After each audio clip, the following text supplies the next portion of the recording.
Hi, I'm Peter Voss, a pioneer in artificial intelligence, and I'm the originator of the term AGI, Artificial General Intelligence. Welcome to the Edge of AI, the show that goes beyond the surface and delves into the very essence of what makes AI genuinely intelligent. Stay tuned. Hello, AI podcast passengers. Jump on in. Here's what's to come on today's journey. Find out how AGI, a term that was coined by our guest, Peter Voss, could transform industries with cognitive AI. Find out the unique approach Peter is taking toward achieving true AGI and why it will be relevant to industry and to you as an individual. And finally, why taking apart an alarm clock became a significant moment in his life. All this and more, take your seat. Welcome aboard the Edge of AI podcast. Snap into your safety belt and prepare to explore the depths of the rapidly expanding AI universe. Each episode is a dispatch featuring hyper-relevant reports from the pilots, pioneers, and passengers aboard the AI rocket ship. We explore the latest use cases and developments in AI, hear from experts building tech, and learn how this disruptive force is transforming industries and society.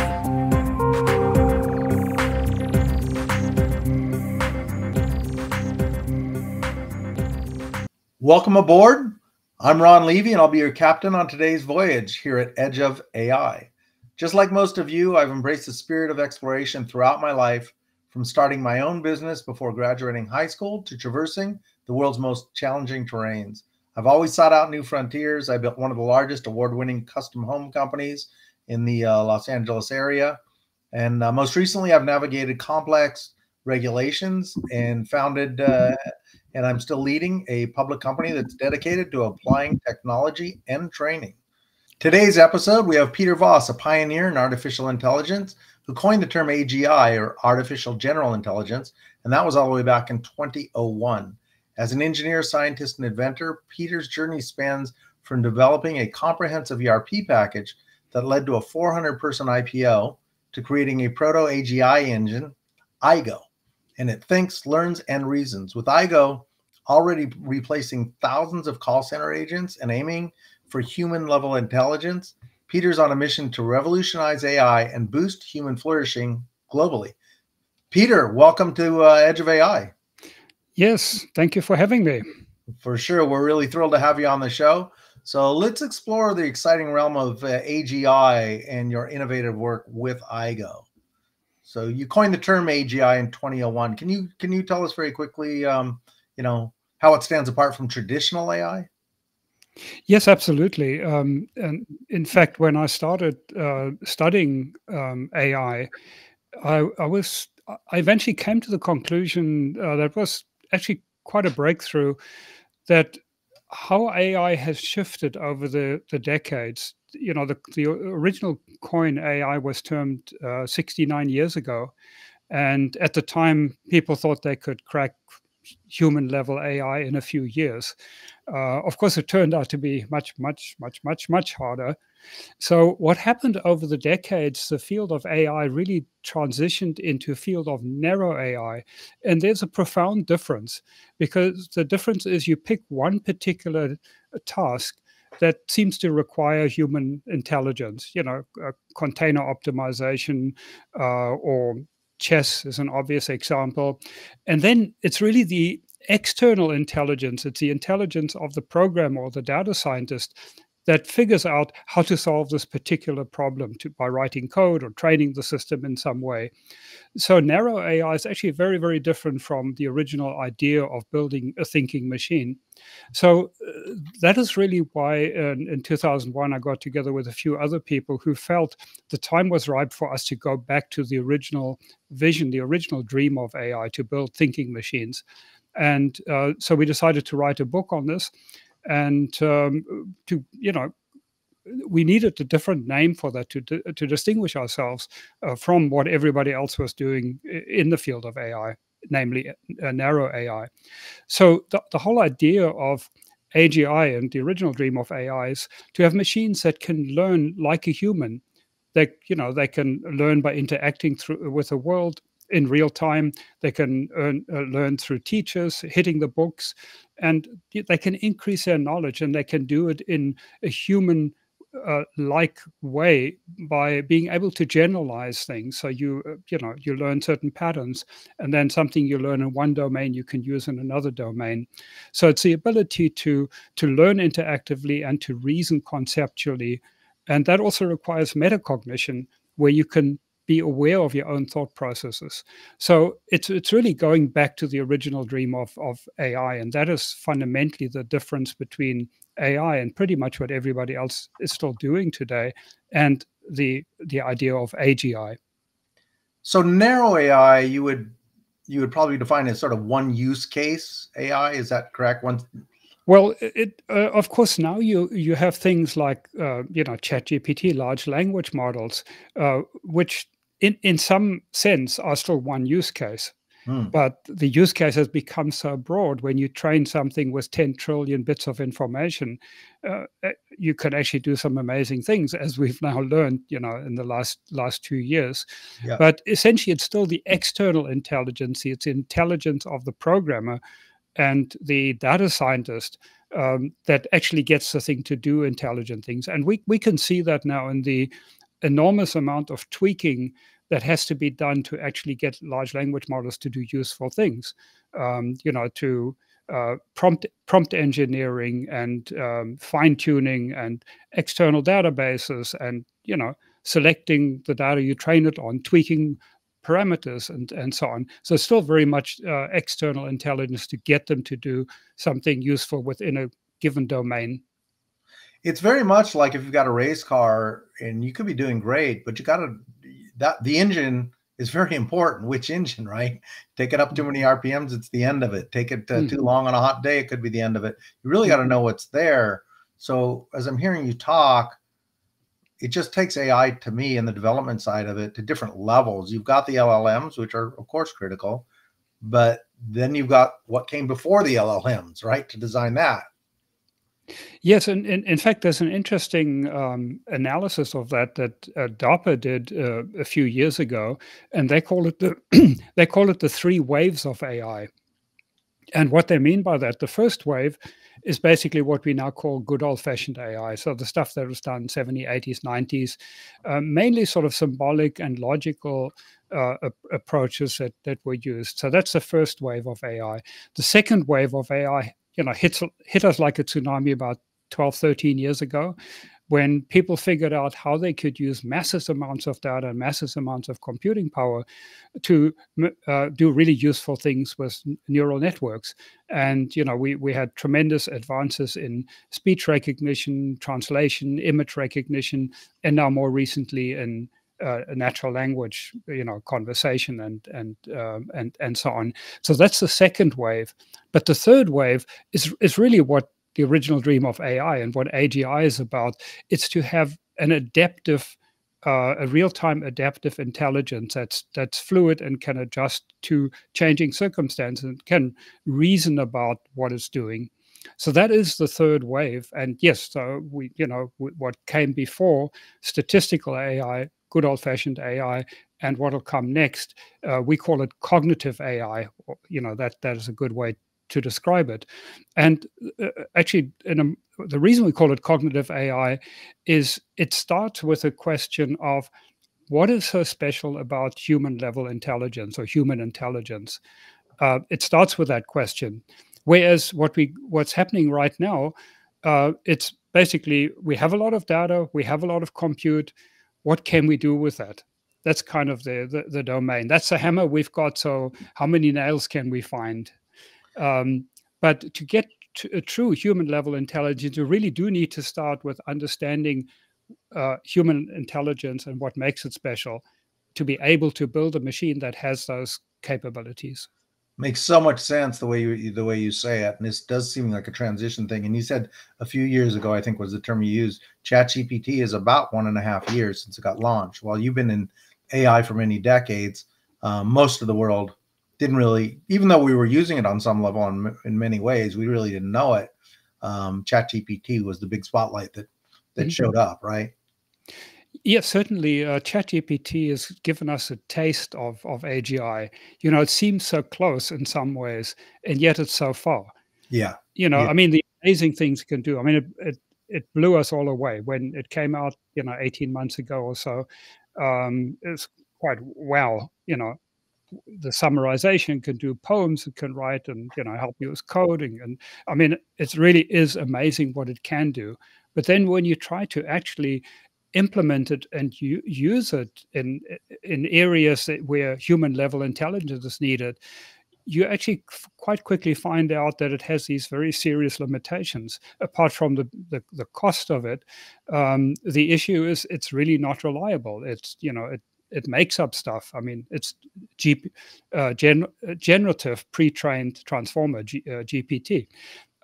So it does make up stuff. It's not reliable. You always need to have a human in the loop, and you need a lot of tweaking and tuning to actually get it to do specific tasks. But in your estimation, we're going to get over that hurdle, fairly quickly. Is that a correct statement in your estimation? Yes, I believe so. And again, as I say, ChatGPT has sort of shown us in a way, given us a taste of AGI. And I think it does demonstrate that we can't be that far away from having enough computational power to do to get to human level intelligence, because once you've done the training on these large language models, to run them doesn't actually require that much power. You can run it on a big desktop computer. In a few years, you'll be able to run that on a phone. In fact, the smaller models you can already run on a phone now. So I think it gives an indication that probably from a hardware point of view and computational power, either we're there already, we already have enough, or we will soon be there. So I don't think that is the limiting factor at all. The limiting factor is using the right technology, using the right approach, basically having a third wave approach, a cognitive approach, rather than a brute force statistical approach. Now, it will also, by going to a cognitive AI approach, there's also a very fundamental advantage of that, because with cognitive AI, the system needs to be able to learn incrementally in real time, like a child, like a human, can. You don't need this massive amount of energy and data to train the system. A human child, the brain uses about 20 watts, and a human child might be exposed to a few million words before it gets language and starts to reason. Not 10 trillion tokens, or now 20 or more trillion tokens. So it's fundamentally the wrong approach, trying to just brute force it. We should be able to build human level intelligence much closer to the 20 watts that our brain uses, and to do it with much less data to train it. So well put. I learned a long time ago, someone told me that if you could learn 200 words in a new language, you are conversationally fluent. I want to stress that. You're not completely fluent, but you can have conversations and get around. 200 words is not that many. But once you have that, getting to 1,000 words isn't that tough, because you're just adding very quickly, right? Yeah, exactly. You actually put your finger on exactly our program that we're on now to develop human level AGI with the technology that we've been developing and commercializing for the last 20 years. We now have a push to actually get to human level AGI, and it's exactly the approach we're using, is to first start really from the ground and teach the system the most basic concepts interactively.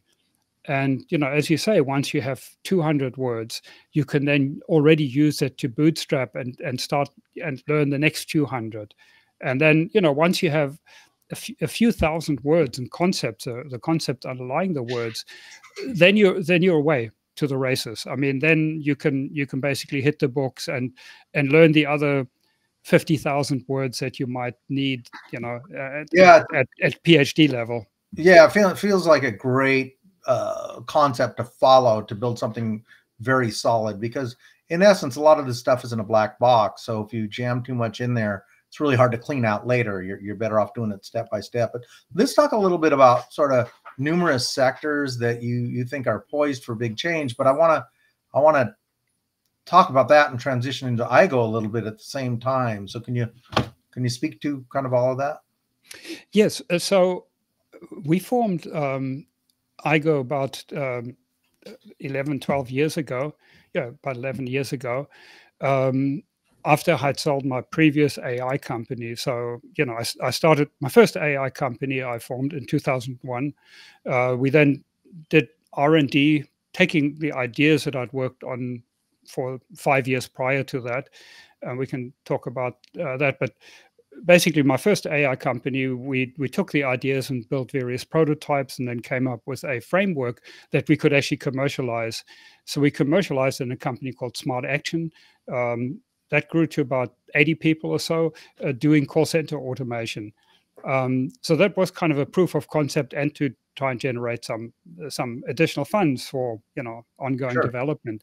Now, as it turned out, I ended up with investors that really weren't too interested in AGI, so we sold that company, and I then started what is now IGO.ai. And for 5 years, we actually, again, just did development, increasing the IQ of the system. And then we got to a point again where, it made sense for us to commercialize. And we again went into the call center space to both prove our technology and to make money. And we ended up, one of our big clients was 1-800-Flowers, Harry and David group of companies. And this last Valentine's Day, we replaced 3,000 human agents, and system worked extremely well. Now, however, we decided that commercialization, having kind of proven the system, proven our company in a way, is really a major distraction towards getting to the real goal of having AGI. Because, as we were just talking about, you want a system that you can train from the ground up, like a 2-year-old, 3-year-old, 4-year-old. Now, the effort that goes into that is very, very different from what a commercial enterprise requires. A 3-year-old isn't going to do anything for you in the call center. So in our commercial version, we had a lot of narrow AI type of rules, business rules and knowledge bases and so on incorporated to make for a robust system commercially. But that's really quite different from what you need to do is to build AGI from the ground up. So a few months ago, we decided to put our commercial side on hold and focus entirely on our AGI effort to get it to human level AI. Let me take a step back. So let's talk about the call center that you were doing before you did this latest pivot. What is the actual, what did the product do with AI that didn't exist before? Yes, a good question. So call center automation traditionally has been essentially flowcharts. You have a flowchart that, that's right. It asks you a question, and then if you answer it this way, it goes down this side, or, and so on. And that's extremely limiting. And this is why people generally are so frustrated. When I tell people, well, our company does call center automation, the first thing people always say, I hate these things. I always press 0 to get to an operator. And that's true. Most systems are pretty awful because they just have this flowchart system. Now, adding large language models to it solves one problem, but introduces a whole bunch of others. The lack of reliability and so on. So our approach has always been a cognitive AI approach. Basically, there's this proto-AGI engine that we've developed over the years that can learn interactively in real time. It has short-term memory, it has long-term memory, it has reasoning ability. So it remembers what you said earlier in the conversation, what you said in prior conversations. And that gives a much better experience that we could offer commercially. What does it detect? Let's say I call, and I know one of your examples is a hotel customer service, for instance. So if I'm a guest in a hotel in January of 23, right, and I call again, it's January of 24, so it's a year later. Does the system automatically know who I am from that last call, or does an operator have to make those connections? Well, that really depends on the implementation, of the customers. I mean, the customers we work with have different security requirements, there are different databases they have, and so on. But typically, if it's a call, we would have caller ID. If the caller ID is something that's already in memory that the system remembers, they could identify you. Now, whether the company requires you to have additional verification, that depends on business rules. But basically, assuming that the system could automatically identify you from caller ID, yes, it would then have all of the information from the previous time you interacted with it, even if that wasn't in the corporate database, because the brain itself, the IGO brain itself, has long-term memory. Yeah. So I call it an agent. You let me know if you think I'm misusing the words. Mm-hmm. But if you just went through a LLM to manage your call service, you have a lot of data in there that wasn't yours, and it could send calls in a direction you don't want them to otherwise go. So using your product at IGO, you have your own, I'm going to use the term agent, you can correct me, your own agent. Correct. Only populated with the info you actually wanted in there. That's exactly right. Yeah, that's exactly right. So our approach, the cognitive AI approach, also isn't a black box. It's not that you jam all of the information from everybody into one model. It's basically there are kind of three layers involved. The inner layer is the core knowledge that is shared for every application. That's common sense knowledge that the system needs to have, how to have a conversation, to know about, places and people and time and so on. And then there's the next layer of the system is basically the application specific knowledge that you gain. So if you're selling flowers, it's all about flowers and how you can keep them fresh and so on. If you're selling chocolate, it's something else. If you're selling insurance, it's something else. So that's the next layer that also has the company's business rules in there. It has interfaces to their backend system, the APIs. And then you have the outer layer, and the outer layer is unique for every single user that interacts with the system. So that's what you're talking about, having your own personal agent, basically, that doesn't get mixed up with other people's information. That's right. So you learned a lot, obviously, by taking on that challenge of the call centers, and most people understand it's a huge industry, and it's ever changing, by the way. And I think people's tolerance, most of them are tragic. That's just a personal opinion these days. And I think people's patience and tolerance with spending 20 minutes trying to get an answer is running short, right? And companies are making. Actually, I just heard that Congress wants to pass some sort of law that you have to have a company of a certain size has to have one button to a live agent now. So the problem has been illuminated to that degree. But you see what you've developed, what you've practiced on as a potential solution in this sector. Oh, absolutely. I mean, the quality that we can offer, with the current state of the technology is already extremely high. I mean, like, during Valentine's Day, again, to use that example, 90% of the service calls, and they were, changing an order, or, finding out or having some complaint or whatever it might be. Some of the calls were quite complex, but 90% of them were self-service. At any time, you could just say, agent, give me a human or whatever, and would immediately transfer you. We've always encouraged our customers to make it really easy to get to a live agent. And, the system just needs to be so good that people want to use it. They're getting done what they want to get done. Yeah. So, while I'm not particularly in favor of government regulation, I think companies should always make it easy to get to an agent, and the system should be good enough that people don't want to talk to a human. All things are true that way, and I think we share the same sentiments on on having to lean on laws to get things right. But there is an existing problem, and that is that some years ago the customer was valued to the point where they didn't want to put them on hold at all. They wanted to service their customer and their questions immediately. That's now gone away to the other extreme, and I think we're ready to pendle them back. And having this solution is potentially and probably better than a human Yes, it this is. system. It Yeah, actually really is. If it's implemented well and you have the right technology, because there's no wait time.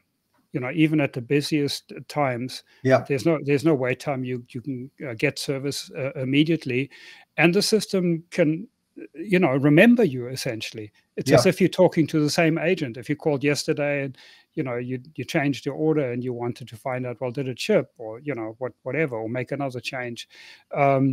The system will remember that conversation, which for a human agent is it's actually very difficult, yeah. to And we can extrapolate from there what you've just taught us about how that product works. We can all think of other areas that we might be able to apply it, right? Because it certainly is, there's a ton of them. But if I asked you to pick one other sector that you see would make a difference for people, that would be a natural transition or natural, second chapter to this, what do you think that would be? Well, our focus really is on AGI, and once you get to human level AI, it's a complete game changer. I mean, it's bigger than electricity, it's bigger than the internet, because then you are talking about any desk-bound cognitive task can be done cheaper and better by AGI, by AI. Yeah, Whether that's programming or insurance or accounting or customer service, or really any desk bound job uh, will be able to do better and cheaper than a human. And the big difference from the technology that we have now, the commercial technology we have, is that it still requires a lot of human interaction to set up the system, to get all the business rules and learn about all the products, hook up the APIs and so on. With AGI, the system will essentially be able to configure itself. It'll be able to learn, like you would expect when you hire a college graduate or a high school graduate into your call center. You expect them to learn very quickly. They might attend a few training sessions, read a training manual, and then as they start taking calls, if they don't know how to handle something, they'll be aware of it and they can ask the supervisor, and they'll learn quickly on the job. And that's really how AGI is going to be, that the system can learn by itself. So there isn't this big configuration and tuning, and it can quickly learn and adjust to changing circumstances. If there was a big snowstorm in a part of the country, you could just tell it that, and it'll know how to now handle those calls. The implications of, okay, maybe the shipment came from there, so it's going to be affected, or it's going there, or whatever. Yeah, for sure. And then you can inject some connectivity to weather.com or whoever's tracking the weather. Right. On top, yeah. To the airline routes, to this and that. Exactly. One of the magic things, and this will ring true for anybody that's had employees, you are only making it learn or correct once. Mm-hmm. It may hit a new problem and a new learning necessity, but that one you just handled. Exactly. Right. That's right. Handled once, correct? Right. Because that information can then be shared across, all of the agents, and you have the same quality across the board. It's another big problem is there's on a bell curve, in terms of the quality of agents that you have. You have some superstars and you have some, well, atrocious. Yeah, for sure. But back to my other question. If you had to pick one sector, just so our imaginations can go wild a bit, we don't need to drill into it. What do you think is the next sector that, let's just say your product, for instance, I'm not looking for trade secrets from you, but just in general, like what sector do you think is ripe right now at the level of tech you have or that exists to go into it right now? Well, as I said, we decided that commercial operation is just a huge distraction from the bigger prize. If you're talking about commercial, taking whatever sector you want to pick, whether it's medical or accounting or programming or whatever, whatever market you pick there and subset of that you pick, you're talking about something that's worth a few $100 million or maybe a few billion. AGI, you're talking trillions of dollars of value. So it's really for us to spend any time right now on commercializing our current product when AGI is just a few years away and Yeah. is a multi-trillion-dollar opportunity. It just doesn't make sense for us to think about it. Now, where AGI will be deployed first really depends largely on the partnerships and the sort of social dynamics. Where is it going to be most acceptable? Because you're going to have, unions and regulations and professional organizations that are going to slow it down significantly in certain areas. I mean, you can legal profession would be, one example. Yeah. Probably medical as well. So, software engineering is probably quite ripe for it. Again, call center automation, but at a much lower cost and even higher quality, where the system can, as I say, configure itself, so the implementation cost comes down. Whereas with the current technology, for one thing, you can't afford to actually implement it in a small company, because the implementation cost is so high, you can't recoup your costs. With AGI, any size company could, can then actually afford to have AI customer or AGI customer service. So the dynamics of where it's going to go first, it really depends on the kind of collaborations you have with, different companies and organizations to implement it and not have social resistance. I think that's going to be the biggest factor. Let me maybe quickly just mention sort of three broad areas that I see for AGI. One could carve it up in different ways, but one of them is scientific research. It'll be huge there. Imagine having one IGO, one AGI, trained up to be a PhD level cancer researcher. You can now make 1 million copies of that, and you have 1 million PhD level cancer researchers chipping away at the problem, pursuing different avenues, communicating with each other much better than humans can. Will make tremendous progress. And you can take that for, all kinds of diseases. You can take that in other scientific realms, whether it's quantum computers developing nanotechnology, or building better batteries, coming up with better battery design, energy, pollution, you name it. So in the scientific realm, AGI will be incredibly valuable. I'm flashing back to 1990. I literally had a home where I hosted an event. If you all think back to, the internet, it was, for most of the world, very early days. Email certainly wasn't used on a daily basis. And I had an event. The sitting vice president showed up, a few Hollywood celebs, and a room full of scientists, medical scientists.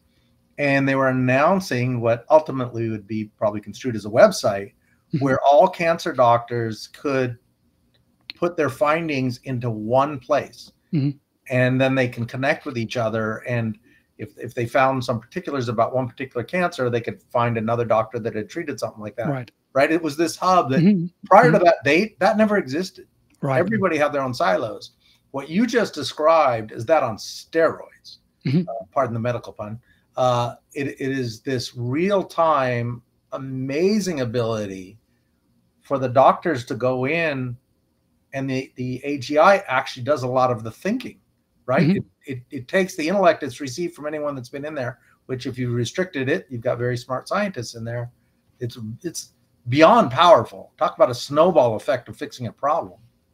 Yes, absolutely. There are millions of papers, research papers that come out every year, and scientists don't have time to read through them, digest them, and compare them and say, well, we're getting different results for the same kind of tests here. Why is that? And drilling down. With AGI, they'll be able to plow through all of these papers and really tease out the important pieces of information.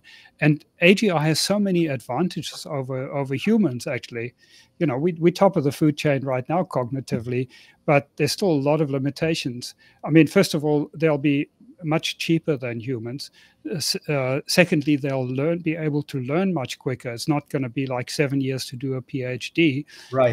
They'll be able to work 24/7 at full concentration, which I wish I could do that. Right. And even at at a faster rate. And they'll have photographic memory. They'll have instantaneous access to all of the information. So it's like us just thinking about some article on the internet, and it's there. And they're much, much better at logical thinking, at reasoning. We humans are not actually that good at it. It's an evolutionary afterthought. So with all of these advantages, AGI, we're able to make tremendous progress, and they don't have egos getting in the way when they're sharing information. What egos could you be talking about? Yeah, right. So we've talked a lot about the future. I want to go in the past a little bit. The fact is, you've been working around AGI now for 20 years. Can you just give us a couple of sort of pivotal memories or moments that were either aha moments or very significant to you in that journey to get to the AGI that you've got in your hands now? Yes, absolutely. So I started getting interested in AI when I sold my interest in the public ERP company that I formed. And what struck me at that time is that software really is quite numb. And I was very proud of the software that we developed, but still, if the programmer didn't think of something, it'll just crash or give you an error message. There isn't common sense. So I took off 5 years to study different aspects of intelligence to really deeply understand it. And the three areas that I focused on, one was philosophy, and in particular epistemology, theory of knowledge. And what I discovered there is what I learned there, which was quite pivotal, is how important concept formation is in epistemology and theory of knowledge. So that humans, we form abstract concepts, and we can form concepts on top of concepts on top. So any level of abstraction that we end up with very abstract ideas like honor, or government and things like that. So the importance of concept formation is I got from there. In philosophy, I also studied free will and consciousness, and how they kind of, whatever philosophy touched on that. So that was also really interesting, because if you want to build a machine that has human level intelligence, I think it's important to understand where consciousness and free will fit in. So that was on the philosophies. Actually ethics as well. How's the system going to know good from bad? Again, part of philosophy. So there's a lot in the area of philosophy that fed into my design and my thinking, my understanding of AGI. The second area was cognitive psychology. How do children learn? How does our intelligence differ from animals? And what do IQ tests measure? And I was actually involved in developing a new kind of IQ tests that doesn't have the same cultural bias as traditional ones. And in that endeavor, I understood that a key aspect of human intelligence is metacognition, is our ability to think about our own thinking, consciously or automatically. And that is actually the biggest predictor. If you measure metacognition in a person, that's by itself is the biggest predictor of how capable they are cognitively, or IQ, common capability. So that was a big insight there. And then on the computer science side, really my early training in hardware design, I actually started out as an electronics engineer. My first company was an electronics company. So I worked at a very low level, at the chip level and at assembly language and so on. So that helped me as well design a system that is super efficient. The knowledge graph that we've designed in our system is literally 1,000 times faster than any commercially available graph database. And that is, part of the secret sauce of our system that makes it viable. I mean, if a system takes a second to respond, if it's 1,000 times slower, it's not going to be very useful. So it's really, there were breakthroughs sort of in each of the different areas that I studied. And I think combining them and having these views from different perspectives really helped me put together the design for AGI. There's an AI product that came out, physical retail product for people. I won't mention the brand. They came out recently, and I was reading all the comments on it because it was new. It's the first generation. Mm-hmm. And they were talking about how slow it was. Mm-hmm. And when you queried this thing for any question, there was a delay, but it wasn't more than 1 or 2 seconds. It was really small. But everybody on the reviews were just, this thing's too slow, this thing's too slow. Mm. And I get it. We all have 1 or 2 seconds to wait. But if you're going to interact with these things all day, every day, you don't. Like, it's an issue. So that speed is critically important. Right. Yeah, for sure. We're going to segue into AI Wants to Know. And these are 10 quick questions. We're going to go out of AI a little bit and into who you are, Peter, and okay, kind of get some knee-jerk quick reactions from you if we can. And they're probably meant to embarrass you a little bit, but we'll see if we succeed. You ready? Go for it. What's the first thing you ever remember being proud of? Probably when I dismantled an alarm clock, and was very proud of myself as a kid. But you're proud of taking it apart. I want to ask you if it ever got put back together. No. Yeah. Okay. There you go. What do you need help with that you wish you didn't? Networking. I wish it came more naturally to me. Mm-hmm. And we all know how important that is in emerging technologies. Mm-hmm. What do others often look to you for help with? Opening bottles. My partner always asked me to help her open the screw top. Okay. We weren't talking about with your teeth or anything like that. What do you treasure most about your human abilities? Rationality. Yeah, that's rock solid. And throughout your whole life, what is the most consistent thing about you? It's probably my practical, rational consistency. Mm-hmm. All right. And throughout your whole life, what has changed the most? I've become much more of an extrovert, which I had to work on. I'm still not totally natural, but I was very introvert. Well, if this interview is any judge, you're coming across loud and clear to the general pop, so we're good. Yeah, I remember talking. I was founder and CEO of the listed company, and I was giving a talk to my team, and they were only in this particular team. There were only maybe 30 people, and I could feel the sweat dripping down my hands. That's how uncomfortable I was talking to 30 people that actually worked for me. I had nightmares about ever being on TV. So I worked hard now I actually love talking to large crowds, and if it's a subject I'm passionate about. Fantastic. And what is it that you find strangest about reality? How are we going backwards in civilization? I find that just amazing. Wow. How nuts, a lot of things are in life, and that people don't learn. Civilization has moved forward, and we seem to be going backwards in so many ways. And sometimes I think we must be in a simulation, but because of that, that's just like weird. That belief is getting more and more popular, and that may be why you might have hit on something there. Yeah. So when most recently do you remember feeling alive, that feeling we've all gotten now and again? Oh, when I get on my motorbike and open up, instant good mood. Yeah. That one I understand firsthand. I agree with you. What's your most unique trait? I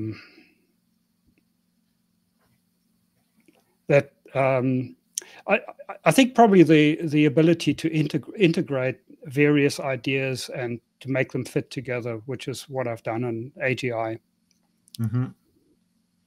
All right. And if you were not human, what would you be? AGI. You're building your future self. That's perfect. Right. We'll take it. So we're going to talk about AI leaders and influences a little bit. Tell us about some leaders that you've noticed in the world of AI, and for the sake of our listeners, suggestions they might be able to follow. It's really hard because all the luminaries in the space are large language models, statistical learning experts. So they're on such a different wavelength. I find it interesting. Jan LeCun, the chief scientist of Meta, of Facebook. He recently said very specifically that large language models are an off-ramp to AGI, a distraction, a dead end. So very forcefully, and he in fact says to his students, don't study large language models. They're not the future. So, I obviously on the same wavelengths with him. I respect that. The other person that comes to mind, not only AI, is Elon Musk. I have, immense respect for his technical ability and his ability to build companies. Not so much for his philosophy, but amazing what he's achieved. Without any doubt, and I can't help but to go back to a question now. I know I just asked you for resources, but or influences, but AGI can exist without an LLM, correct? Or does it get fed one direction or the other with an LLM? Oh, absolutely. LLMs can be helpful for giving an AGI information because they have so much information. So it's like we can use LLMs to extract facts, but you already need to have human level intelligence to be able to assess whether the information you're getting from an LLM is actually correct or not. But what an AGI could do is it could ask different sources, different LLMs or different databases, and compare information. So LLMs will be useful to AGI for training, to accelerate training. But I don't see them part of being the core architecture. They are simply not reliable enough, too expensive. They cannot learn in real time. They're completely wrong for what human intelligence requires. Well, and man, I love what you just said, because it's also not in your control to what they're giving you information from, right? Where it all came from. It's like you meet Correct. a person and you get to know their history a little bit. At least when they're giving you an opinion or telling you something, you have a general idea of what might have driven them to that. Right. They're being trained with all the stuff from internet, from whatever forums, good, bad, and ugly. Yes, that's right.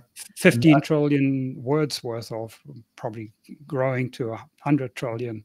Right. And they don't know. They don't know what's good and what's bad and what's ugly. That's right. And what you said was grabbing from different LLMs, right, and being able to do some analysis. Yeah, and other sources, where you might know the reliability. If it's some solid database, you have somewhere you compare it against that, and then in an AGI, you can actually tag where the information comes from and even rate it in terms of how solid it is. Yeah, really big. That's really, really important. I'm glad we kind of diverged back to that. As far as resources, is there any resources you'd suggest to our listeners that they might be able to go, as opposed to just the individual influences? Yes. So on AGI, there's an annual AGI conference that's actually going on right now in Seattle. So there's some information there, but a lot of these projects are sort of hobbyists, retired people, or and then a couple of academic projects, but they tend to just take little pieces of things that might be needed for AGI. So, that's one resource. I've actually written quite a lot about AGI, different aspects and ethics and all sorts of different things. You can get to those from our website. They're linked from their articles. But cognitive AI, there are just very, very few people actually working on it. That statistical AI, big data AI, has sucked all of the oxygen out of the air. Yeah, it's kind of the only game in town. That's where all the money is going. If you want to get funding for your, for a university project, it really has to be statistical AI right now. And I expect this will change soon, but it hasn't yet. Right. So when you say your website, I want to be specific. Is that the IGO website, igo.ai? Yeah, aigo.ai. Perfect. Yeah. So also, you can find me easily on Twitter and LinkedIn, and I post articles. Right. And tell them what your handles are on those. Peter Voss. Yeah, it's pretty straightforward. Yeah.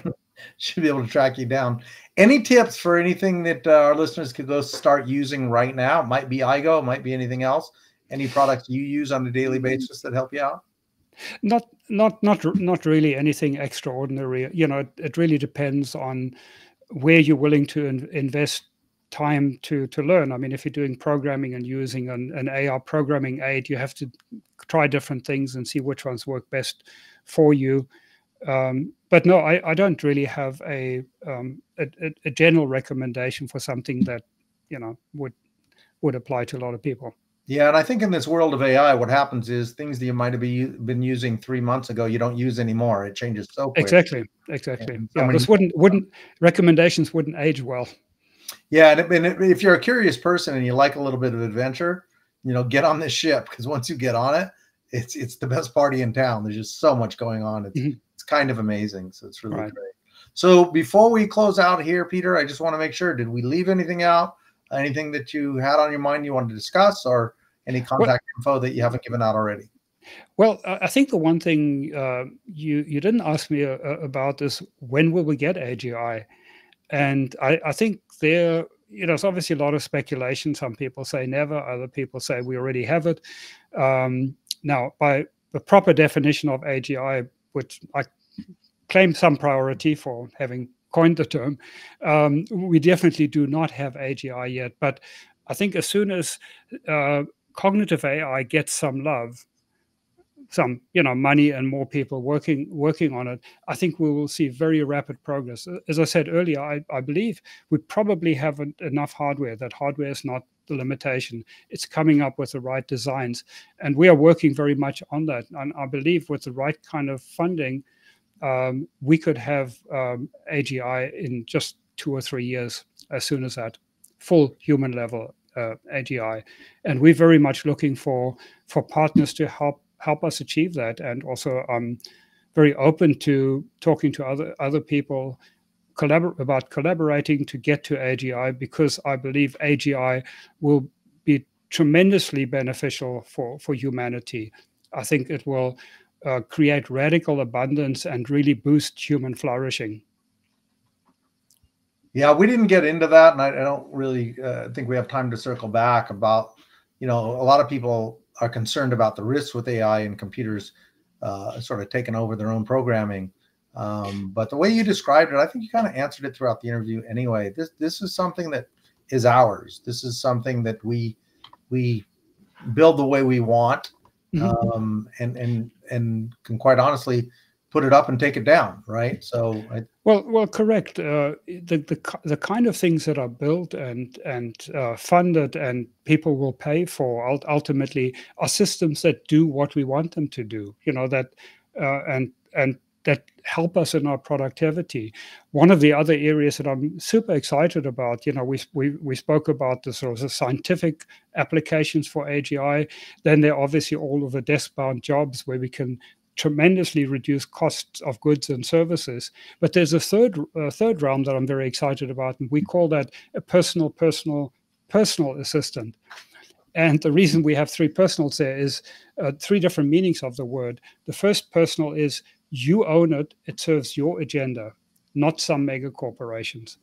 The second personal is hyper-personalized to you. It gets to know your history, your goals, your wishes, who you interact with, and so on. And the third personal is the issue of privacy, that you decide what you want to share with whom. And I see that I'd love to see AGI get distributed, that every person in the world can have their own personal assistant. That'll be like a little angel on your shoulder, actually. It'll help you make better decisions and help flourish in life. If you're down, it can help you with that. If you're trying to solve a problem, it can help you with that. It can help you think things through, and avoid some of the mistakes that we make. It's really, like having a little angel on your shoulder. I'm extremely excited about that in terms of helping humans flourish. Well, I think that's a perfect place to wrap it up. That was a powerful statement. I'm glad we got to it. So that was pretty fantastic. Peter, I can't thank you enough. I've really enjoyed it. And right now it's time for another safe landing at the outer edges of AI. It's time for another safe landing at the outer edges of AI universe for today. This is your Captain Ron. And on behalf of our guests and the entire crew, I'd like to thank you for choosing to voyage with us today. We wish you a safe and enjoyable continuation of your journey. When you come back aboard, make sure to bring a friend. We always have room for others. And if you're streaming, go to Spotify or iTunes right now, rate us, say something awesome. Or if you're watching this on YouTube, join over 130,000 other followers by hitting the subscribe button and passing this episode to a friend or two. You can listen to us on myco.io. That's myco.io, where you watch and earn for your time and attention. Don't forget to visit us at edgeofai.xyz, where you can learn more about partnering and subscribe to the Outer Edge newsletter for the latest Edge of company news, events, and show drops. In addition, connect with us on the major social platforms by searching for edgeof_AI and join the conversations that are happening online there.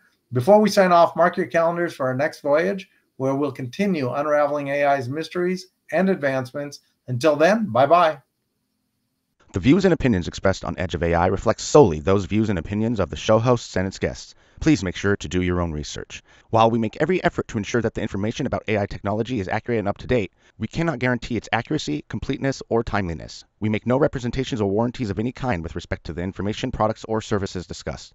Please be aware AI may occasionally generate incorrect or misleading information and produce offensive or biased content. Under no circumstances shall we be liable for any loss or damage, including, without limitation, indirect or consequential loss or damage, or any loss or damage arising from loss of data or profits arising out of or in connection with the use of technology discussed on our podcast. Additionally, our show is not financial advice. You understand that you are using any and all information available on or through this podcast at your own risk.